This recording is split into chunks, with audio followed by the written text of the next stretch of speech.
안녕하십니까, 울프입니다. 2021년 5월 5일 오늘은 하나로 글로벌 럭셔리 S&P 합성에 대해서 ETF에서 말씀을 드려보도록 하겠고요.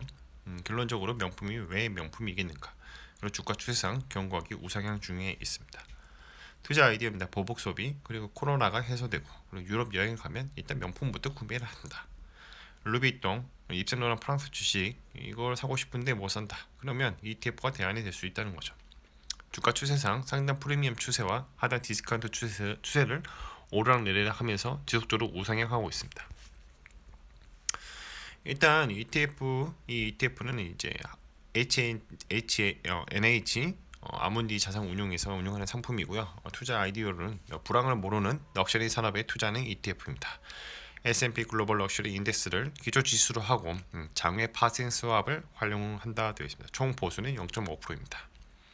설정 이후로 전에 아까쯤에 보여드렸던 이 주가 차트랑 똑같죠. 계속 우상향하고 있습니다.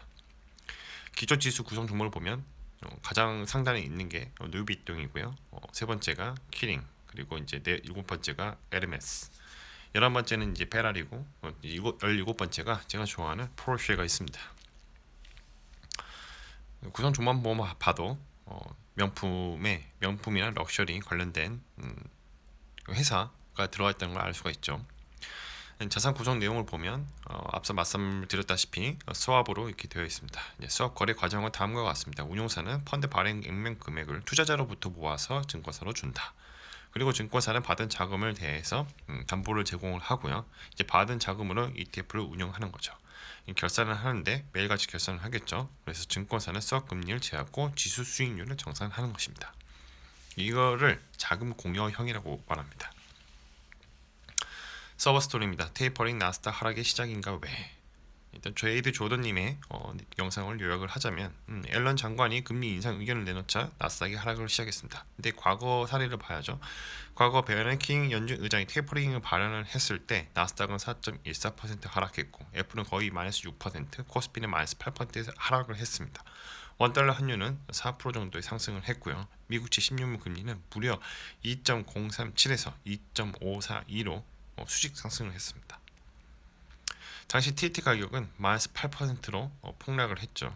그래서 지금 현재 2021년 5월 오늘 원달러 환율은 1126원입니다. 달러가 올라갈 수도 있을 수 있죠. 이렇게 이제 테이퍼링은 주가에 큰 폭락을 가져다 주는 것보다는 채권 수익률을 폭락하게 만든다. 채권의 문제라는 거죠.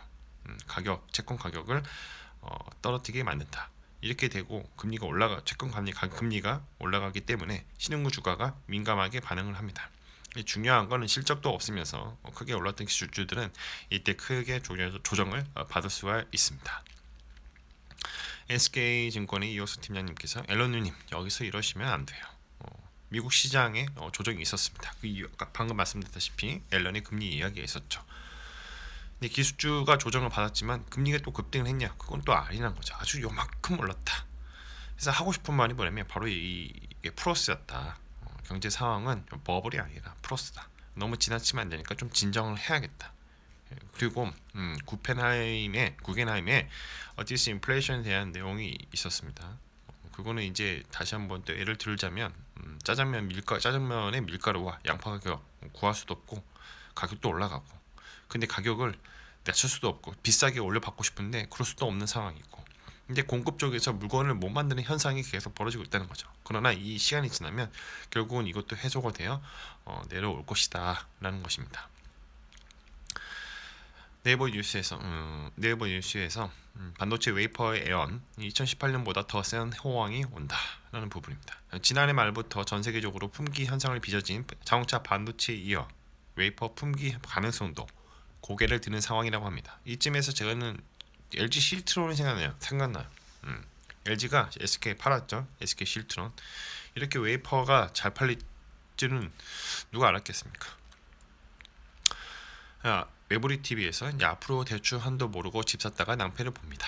결론적으로 2023년 7월부터 총 대출 1억 원 초과하는 것부터 이제 DSR 40%가 적용이 되고요. 신용대출 혹은 주택담보대출이 있으면 대출 여력이 줄어들고 오피스텔, 토지, 비주택담보대출도 DSR이 적용되기 때문에 나의 소득 대비 대출 한도를 꼭 파악해야 한답니다. 앞으로 집 사실 분들은 내가 지금 현재 대출이 있는지 확인을 해봐야 할 것 같고 뭐 대출이 있으면 추가적으로 대출 한도가 좀 줄어들 수 있다 이런 내용입니다. 4월 미국 및 세계 자산 시장의 성과 누가 올랐나? 바이든 취임 이후에 S&P 500도 크게 오르고 애널리스트 추정보다 크게 상회를 했죠. 특히 아마존은 3배인 81억 달러 최고치를 달성을 했습니다. 다우 운송도 13주 연속 상승을 했고요. 개인 소비도 코로나 이전 수준을 넘어섰습니다. 그래서 인플레이션 기대치가 모두 상승하고 있는 거죠. 리츠와 대형 상장주도 강세입니다. 그러나 신흥국 중국이나 인도는 형편이 없었다. 뉴스 서머타임이네. 장 시작했네요. 뉴스핌 해외 주식 프리미엄 5월 5일 자 뉴스를 좀 제목만 몇 개 갖고 왔는데 미국 주택 붐이 일었다고 합니다. 진로우 원큐 1분기 실적이 대박이 났고 반도체 관련주가 강세 초기다. 소드비에서 비트코인과 이더리움으로 받는다고 합니다. 화이자 백신 매출치 전망치 대폭 상승했고 애플이 2023년 폴더블 아이폰 출시 가능성이 있다고 합니다. 자 마무리하면서 가격은 어떻게 결정되는가? 수요와 공급의 법칙을 따른다. 주가가 펀더멘털을 따라가고 있는데 어떠한 이슈가 발생했습니다. 그래서 가격의 이슈가 발생하면 주가는 계단식으로 상승을 하게 되고 그에 따라서 가속화가 발생하죠. 그러다가 리얼 옵션 가치가 최대치가 되는 게 발생합니다. 최대치가 될 때 가격이 바뀌었으므로 사람들의 생각이 바뀌는 거죠.